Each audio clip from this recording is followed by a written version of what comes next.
अस्सलाम वालेकुम मलगरो जुनैद खान ما په دوبۍ کې د نواز شریف او زرداری ډیر اهم میټینګ شوه دی چې پی ډی ایم چې کوم دی تقریبا په ختمېدو باندې دی ځکه زرداری سره یو ډیره غټه دوکه شوې ده په هغې باندې به هم په دې ویډیو کې خبره کیږي. بل طرف ته د پی ډی ایم غټ کوشش دا وجي چې په توشخانه کیس کې عمران خان ګیر کړل شي او عمران خان نه اهل کړل شي نو اله به مونږ الیکشن کوو اله به زمونږ د پاره د الیکشن لارې کولو شو کشر عمران خان په الیکشن کې وي او د بیٹ نشان په الیکشن کې وي نو بیا د خلکو د پاره الیکشن یا مقابله کول ډیره زیاته ګرانه ده. خو په توشخانه کیس کې پی ډی ایم یا حکومت د هڅه غلطیو کې چې دا غلطۍ په وجه باندې عمران خان ته یو غټ لیډ ملو شي او عمران خان د پاره یو غیبی مدد شي. هغه غیبی مدد سره به هم په دې ویډیو کې ډیسکس کیږي. بل طرف ته سپریم کورټ های کورټ ته حکم کړی چې توشخانه کیس سنوي دي تاسو کړئ ځکه عمران خان چې کوم د ټول نه پیله توشخانه کیس حواله سره درخواستونه په های کورټ کې جمع کړي او پی ډی ایم وایي چې په سپریم کورټ کې د عمران خان د توشخانه کیس فیصله وشي نو دغه کیس کې به عمران خان نه اهل شي.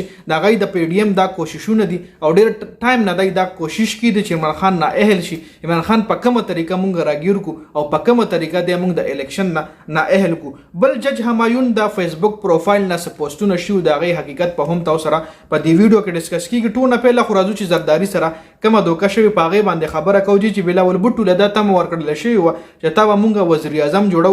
اوس زرداری سره غټه دوکه داسې شوې ده چې زرداری ته ویل شو چې پنجاب کې چې څومره هم مطلب د پی ټی آی یا باب پارټي چې کومه ده هغه کې چې څومره هم کسان ده هغه پارټي نه استعفا والی نو به تاسو سره د پنجاب به تاسو سره شاملېږي او کې پی کې چې څومره هم کسان دی هغه استعفا واخلي نو به هم په پاکستان پیپلز پارټي کې شاملېږي. نو ولته پنجاب کې ولا جهانگیر ترین پارټي جوړه ک سیاسي پارټي نو څه کسان یې کې شامل شو. کې پی کې پرویز خټک پارټي جوړه ک نو څه کسان یې کې شامل شو او د زرداری پارټي کې مطلب نوی کسان شامل نشو. نو دا غټه دوکا زرداری سره شوی دا او زرداری غواړي چې زما زوی یعنی بلاول بوټو د پاکستان نیکسټ پرایم منسٹر شي. ولته نواز شریف چې کوم دغه هم دا کوششونه شروع کړي دي چې زه په څلورم ځل باندې د پاکستان پرایم منسٹر شم او پاکستان ته زما لارې کولو شو زه پاکستان ته واپس لاړ شم خو اوله به پاکستان ته راغ لارې کولاویږي چې عمران خان نه اهل شي عمران خان د سیاست نه ختم کړل شي. نو ځکه پی ډی ایم چې کوم دی کمپلیټلی پی ډی ایم کې زیات کوششونه چې کوم دي د پاکستان مسلم لیگ نون پارټي دي چې دا کوششونه کوي چې عمران خان مونږ نه اهل کو.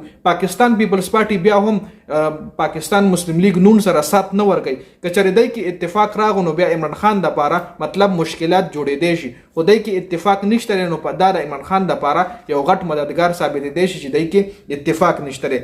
بل جج همایون دغه د فیسبوک پروفایل نه پوسټونه شي چې داغه حواله سره جج همایون دا خبره کړې و چې بالکل پروفایل زما دغه غری شي او پوسټونه چې کوم شي و به داسې پوسټ کېدو چې سب تصویر یا پروفایل چې کوم د جج همایون د ماشومانو تصویر یا دغه د کور داسې تصویر بشیر شو بیا به هغه سیاسي پوسټ شیر کړل شو. نو داسې لګیدا چې دا جج همایون په خپل کوي خو دې حواله سره اف ای چې کوم دی هغه مطلب مکمل ډیټیل ګوري چې دا پوسټونه چا کړی دی ولې کړی دی. نو دې حواله سره غټ اپډیټ کله هم راغو اب تاسو سره ان شاء الله زه شریکوم د پی ډی ایم چې کوم کوششونه دي هغه کمپلیټلی روان دي. خو بل طرف له پی ډی ایم چې کوم دی تاسو له ویډیو سٹارټ کې مو چې پی ډی ایم ختمېدو په دې وجه باندې چې زرداری سره پکې غټه دغه دوکه شوې ده چې تم ورکړل شوی و چې بلاول بوټو به نیکسټ پرایم منسٹر وي د پاکستان. اوس هغه نکیږي ځکه مسلم لیگ نون چې کوم رهنما دی نواز شریف کوشش کوي مریم نواز کوشش کوي چې زما پلار لارې کولو شو پلار مې واپس پاکستان ته راشي. تر اوسه پورې دا غټ اپډیټ سو د دوبۍ د میټینګ داسې څه کولو داسې ډېر زیات خبرې نه دی وایرل شوی مخې نه دی راغلی او کله هم هغه خبر راغی تاسو سره ان شاء الله زه شریکوم. د ویډیو کتلو زیات مننه. ویډیو مخکې ملګرو سره ضرور شریک کړئ. جنید خان افیشل چینل هم سبسکرایب کړئ پیج هم لایک کړئ. والسلام.